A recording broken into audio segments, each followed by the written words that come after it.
എല്ലാവർക്കും എൻ്റെ പുതിയൊരു വീഡിയോയിലേക്ക് സ്വാഗതം. ഓണത്തിനും സദ്യക്കൊക്കെ മെയിനായിട്ട് നമ്മൾ ഉണ്ടാക്കിയെടുക്കുന്നതാണ് ഇഞ്ചിക്കറി. ഇഞ്ചിക്കറി ഇല്ലാതെ നമുക്കൊരു സദ്യ എന്നത് ചിന്തിക്കാൻ പോലും പറ്റത്തില്ല അല്ലേ. എന്നാൽ തേങ്ങയൊന്നും വറുത്തരയ്ക്കാതെ വളരെ എളുപ്പത്തിൽ നല്ല ടേസ്റ്റോട് കൂടി നമുക്ക് ഇഞ്ചിക്കറി ഉണ്ടാക്കിയെടുക്കാം. തേങ്ങ വറുത്തരയ്ക്കുന്ന അതേ ടേസ്റ്റിൽ തന്നെ നമുക്ക് ഇഞ്ചിക്കറി ഉണ്ടാക്കിയെടുക്കാം. ഇത് എങ്ങനെ ഉണ്ടാക്കിയെടുക്കുന്ന നോക്കിയാലോ. ഇഞ്ചിക്കറിക്ക് വേണ്ടി ഇഞ്ചി ഞാനിവിടെ എടുത്തിട്ടുണ്ട്. 250 ഗ്രാമോളം ഇഞ്ചി എടുത്തിട്ടുണ്ട്. അത് ഈ രീതിയിൽ കട്ട് ചെയ്തെടുത്തിട്ടുണ്ട്. 15 കൊച്ചുള്ളി കടുക് വറുക്കുമ്പോഴൊക്കെ നമ്മൾ അരിയത്തില്ല, ആ രീതിയിൽ അരിഞ്ഞെടുത്തിട്ടുണ്ട്. 2 പച്ചമുളക്, 2 തണ്ട് കറിവേപ്പില എടുത്തിട്ടുണ്ട്. ഒരു വലിയ നാരങ്ങയുടെ വലിപ്പത്തിൽ പിഴിപുളി എടുത്തിട്ടുണ്ട്. പുളിയുടെ മുകളിൽ നിൽക്കത്തക്ക രീതിയിൽ വെള്ളം ഒഴിച്ച് പുളി കുതിരാനായിട്ടിടാം. പുളി കുതിർന്ന് കഴിഞ്ഞ് കഴിയുമ്പോൾ ഈ പുളി പിഴിഞ്ഞ് അതിനെ അരിച്ചെടുത്ത് മാറ്റി വെക്കാം. 1 ഗ്ലാസ് വെള്ളമാണ് ഞാൻ ഇവിടെ എടുത്തിരിക്കുന്നത് കേട്ടോ. ഇവിടെ ഞാനൊരു പാത്രം അടുപ്പത്ത് വെച്ച് കൊടുത്തിട്ടുണ്ട്. പാത്രം ചൂടായി വരുമ്പോൾ ഒരു 4 ടേബിൾ സ്പൂൺ വെളിച്ചെണ്ണ ഒഴിച്ച് കൊടുക്കാം. വെളിച്ചെണ്ണ ഇച്ചിരി അധികത്തിൽ തന്നെയാണ് ഒഴിച്ച് കൊടുക്കുന്നത്. വെളിച്ചെണ്ണ ചൂടായി വരുമ്പോൾ അരിഞ്ഞ് വെച്ചിരിക്കുന്ന ഇഞ്ചി ഉണ്ടല്ലോ, അത് അങ്ങിട്ട് കൊടുക്കാം. ഇഞ്ചി നല്ലതായിട്ടൊന്ന് ഫ്രൈ ആയി വരണം. ഇഞ്ചി അരിഞ്ഞെടുക്കുന്ന സമയത്ത് ഒരേ അളവിൽ തന്നെ അരിഞ്ഞെടുക്കുക. അപ്പോൾ പെട്ടെന്ന് അങ്ങ് ഒരേ രീതിയിൽ തന്നെ ഇതങ്ങ് ഫ്രൈ ആയി വരും. തീ കൂട്ടിയിട്ട് തന്നെ അങ്ങ് ഫ്രൈ ചെയ്തെടുക്കാമേ. ഇഞ്ചി ഫ്രൈ ആയി വരുന്നുണ്ട്. നല്ല രീതിയിൽ ഫ്രൈ ആയി വരണം കേട്ടോ. ഇഞ്ചി ഇവിടെ നല്ല രീതിയിൽ ഫ്രൈ ആയി വന്നിട്ടുണ്ട്. തീ അങ്ങ് ഫുൾ കുറച്ച് വെക്കുക. ഇഞ്ചി നമുക്കങ്ങ് കോരി മാറ്റാം.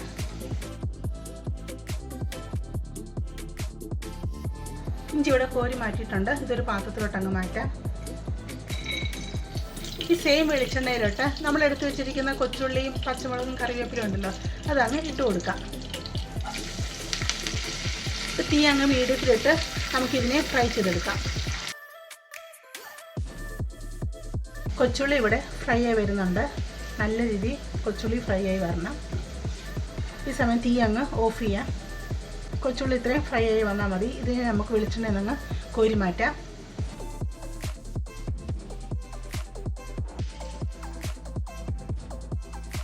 കൊച്ചുള്ളി വെളിച്ചെണ്ണയിൽ നിന്ന് കോരി മാറ്റിയിട്ടുണ്ട്. അത് നമുക്ക് ഈ വറുത്ത് കോരി ഇഞ്ചിയുടെ കൂട്ടത്തിൽ അങ്ങിട്ട് കൊടുക്കാം. ഇഞ്ചിയും കൊച്ചുള്ളിയൊക്കെ നല്ലതായിട്ടൊന്ന് തണുത്ത് വന്ന് കഴിയുമ്പം നമുക്കിതിനെ ഒന്ന് പൊടിച്ചെടുക്കാം. അരിഞ്ഞു പോകരുത്, ഒന്ന് പൊടിച്ചെടുക്കാം. നമുക്കൊരു പാത്രത്തിലോട്ട് പൊടികൾ ഇട്ട് കൊടുക്കാം.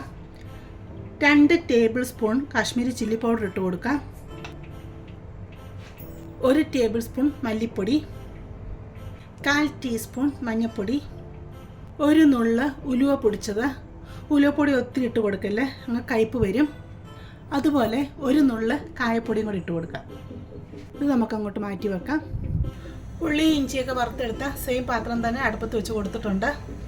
ഇത്രയും വെളിച്ചെണ്ണയുണ്ട്. വെളിച്ചെണ്ണ കുറവുണ്ടെങ്കിൽ ശാലം വെളിച്ചെണ്ണ ഒഴിച്ച് കൊടുക്കാം.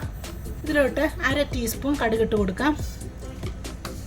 ഇവിടെ ഞാൻ ഇഞ്ചിയും കൊച്ചുള്ളിയൊക്കെ പൊടിച്ചെടുത്തിട്ടുണ്ട്. ഈ രീതിയിലാണ് പൊടിച്ചെടുത്തിരിക്കുന്നത്. കടുക് ഇവിടെ പൊട്ടി വരുന്നുണ്ട്. തീ ഫുൾ കുറച്ച് വെക്കുക. 2 വറ്റൽമുളക് ഇതിലോട്ടിട്ട് കൊടുക്കാം.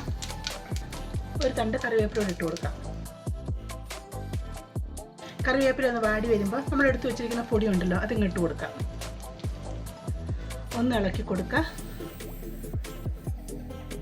ഇനി തീ അങ്ങ് മീഡിയത്തിലിട്ട് കൊടുക്കാം. എന്നിട്ട് മുളക് പൊടിയുടെ മല്ലിപ്പൊടിയുടെയൊക്കെ ആ പച്ചക്കുത്ത് മാറുന്നവരെ ഒന്ന് ഇളക്കിയെടുക്കാം.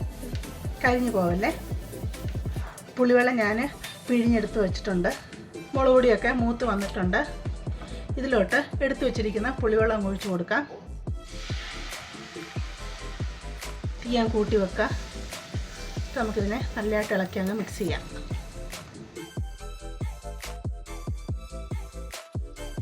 ഒഴിച്ചു കൊടുത്ത അരപ്പ് നല്ലതായിട്ട് തിളച്ച് വന്നിട്ടുണ്ട്.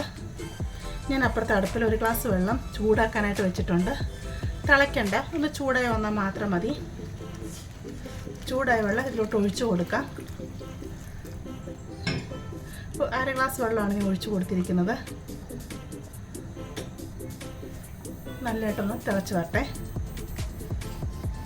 ഇഞ്ചിക്കറിക്ക് നമുക്ക് എത്ര ലൂസ് വേണോ അതനുസരിച്ച് വെള്ളം ഒഴിച്ചു കൊടുക്കാം. കാരണം ഇനി ഒരു 5 മിനിറ്റ് ഇതിരുന്ന് വറ്റണം. ഇതിലേക്ക് ആവശ്യത്തിനുള്ള ഉപ്പിട്ട് കൊടുക്കാം. ഇഞ്ചിക്കറിക്ക് ശകലം ഉപ്പ് ചേരും കേട്ടോ. സാധാരണ നമ്മളിടുന്നതിനേക്കാളും കുറച്ച് ഉപ്പ് അധികത്തിലിടണം. ഇവിടെ ഇഞ്ചിക്കറി നല്ലതായിട്ട് തിളച്ച് വന്നിട്ടുണ്ട്. പൊടിച്ചു വെച്ചിരിക്കുന്ന ഇഞ്ചി ഉണ്ടല്ലോ, അതങ്ങ് ഇതിലോട്ടിട്ട് കൊടുക്കാം. നന്നായിട്ട് ഇതിനെ അങ്ങ് മിക്സ് ചെയ്യാം.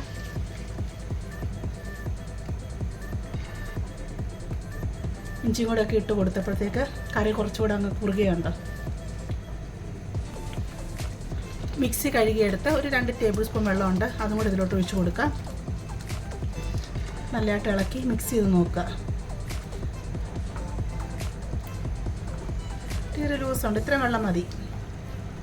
ഇതൊരു 5 മിനിറ്റ് നല്ലതായിട്ട് തിളയ്ക്കണം. അപ്പം നല്ലതായിട്ട് ഇപ്പോൾ തിളച്ച് വന്നല്ലോ. അപ്പോൾ തീനി മീഡിയത്തിന് ലോയ്ക്കും ഇടയ്ക്കിട്ട് ഒരു 5 മിനിറ്റ് തിളപ്പിച്ചെടുക്കാം. അപ്പോൾ ഇതിൻ്റെ മുകൾ ഭാഗത്തൊക്കെ വെളിച്ചെണ്ണ ഇങ്ങനെ തെളിഞ്ഞ് വരും. ആ ഒരു പരുവായി വരട്ടെ. ഇഞ്ചിക്കറിയുടെ മുകളിൽ കണ്ട വെളിച്ചെണ്ണയൊക്കെ നല്ലതായിട്ട് തെളിഞ്ഞ് വന്നിട്ടുണ്ട്. അങ്ങനെ ഇഞ്ചിക്കറി റെഡി ആയിട്ടുണ്ട്. ഇനി നമുക്കിതിലോട്ട് കുറച്ച് ശർക്കര ചേർത്ത് കൊടുക്കണം. തേങ്ങ വറുത്തരയ്ക്കാത്ത ഇഞ്ചിക്കറി അന്ന് പറയില്ല കേട്ടോ. തേങ്ങ വറുത്തരയ്ക്കുന്ന ഇഞ്ചിക്കറിയേക്കാളും ടേസ്റ്റുള്ള ഇഞ്ചിക്കറിയാണിത് കേട്ടോ. ഞാനിവിടെ ശർക്കര പൊടിയാണ് ചേർത്ത് കൊടുക്കുന്നത്. 1 ടേബിൾ സ്പൂണാണ് ചേർത്ത് കൊടുക്കുന്നത്. നിങ്ങൾ ചെറിയൊരു കഷ്ണം ശർക്കര ഇട്ട് കൊടുക്കുക. ശർക്കര ഇല്ലാത്തവർ 1 ടീസ്പൂൺ പഞ്ചസാര ഇട്ട് കൊടുക്കുക. പഞ്ചസാര അധികം ഇട്ട് കൊടുക്കല്ലേ. ശർക്കര പൊടിക്ക് അധികം മധുരമില്ല, അതുകൊണ്ടാണ് ഞാൻ 1 ടേബിൾ സ്പൂൺ ഇട്ട് കൊടുത്തത്. ഇത് ലാസ്റ്റ് ശർക്കര പഞ്ചസാര ഇട്ട് കൊടുക്കണം, എന്നാൽ മാത്രമേ ഇതിൻ്റെ ടേസ്റ്റ് ബാലൻസ് ആകത്തുള്ളൂ.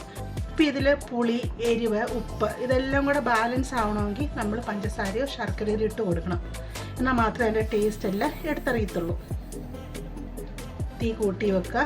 ഇതൊന്ന് തിളച്ച് കഴിയുമ്പോൾ തീ അങ്ങ് ഓഫ് ചെയ്യാം. ഇത്രയും മതി. അങ്ങനെ ഇഞ്ചിക്കറി റെഡി ആയിട്ടുണ്ട്. നിങ്ങൾക്ക് ധൈര്യത്തോടു കൂടി സദ്യക്കൊക്കെ വിളമ്പാൻ പറ്റുന്ന അടിപൊളി ടേസ്റ്റുള്ള ഇഞ്ചിക്കറിയാണിത്. ഇത് തണുത്ത് കഴിയുമ്പോൾ കുറച്ചും കൂടെ അങ്ങ് കുറുകി വരും കേട്ടോ.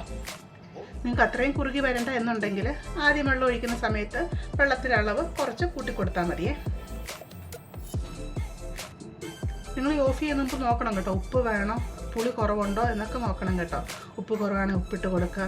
പുളി കുറവായിട്ട് തോന്നുവാണെങ്കിൽ ശക്കലും പുളിയും കൂടെ പിഴിഞ്ഞ് ഇത് ഒഴിച്ച് കൊടുത്തിട്ട് പിന്നെ നല്ലതായിട്ട് തിളപ്പിക്കണം. തിളപ്പിച്ചിട്ട് ഓഫ് ചെയ്യാവേ. നിങ്ങളെല്ലാവരും ഓണത്തിന് ഇങ്ങനെ ഇഞ്ചിക്കറി തയ്യാറാക്കി നോക്കുക. നിങ്ങൾക്ക് ഇഷ്ടപ്പെടുവാണെങ്കിൽ ചാനൽ സബ്സ്ക്രൈബ് ചെയ്ത് സപ്പോർട്ട് ചെയ്യുക, ലൈക്ക് ചെയ്യുക, നിങ്ങളുടെ ഫാമിലിയോട്ടോ ഫ്രണ്ട്സിലോട്ടൊക്കെ ഷെയർ ചെയ്ത് കൊടുക്കുക കേട്ടോ. നമുക്കിനി പുതിയ വീഡിയോ ആയിട്ട് അടുത്ത ദിവസം കാണാം.